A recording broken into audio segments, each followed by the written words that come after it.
Hello, good morning. मी भास्कर पाटील बोलतोय, राहणार बोरिवली. मला फिस्टुलाचा प्रॉब्लेम होता. त्यासाठी मी वेदांत हॉस्पिटलला सुधीर उदामलेंना भेटायला गेलो आणि तिथे मला चेक केल्यानंतर हॉर्शो फिस्टुला निष्पन्न झाला आणि त्यानंतर मग त्यांनी ऑपरेशनला मला घेतलं आणि ऑपरेशन झाल्यानंतर मला काही त्रास नाही झाला. ऑपरेशन झाल्यानंतर एका दिवसातच मला त्यांनी घरी पाठवलं. घरी गेल्यानंतर मला सर्जरी झाल्यानंतर थोडं 8-10 दिवसात माझं सगळं ड्रेसिंग वगैरे सगळं व्यवस्थित कंप्लीट होऊन मी ठीकठाक होऊन परत आलो आणि पुन्हा चेक केलं तर माझा फिस्टुला हा पूर्ण बरा झाला. तसंच माझं रेग्युलर रुटीन लाईफ सुद्धा चालू झालं.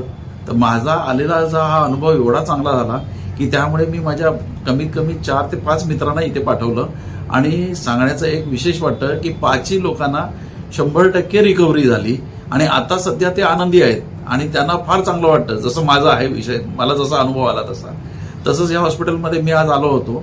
तर आज आल्यानंतर सुद्धा मला असं वाटलं की इथे सगळं हॉस्पिटल फारच मोठं झालेलं आहे. पहिल्याच्या हॉस्पिटलपेक्षा हे डबल हॉस्पिटल झालेलं आहे आणि कॅशलेस फॅसिलिटीज आहेत. आणि खरंच धन्यवाद वेदांतच्या सगळ्या स्टाफला आणि सुधीर उदामले साहेबांना धन्यवाद. आभारी आहे.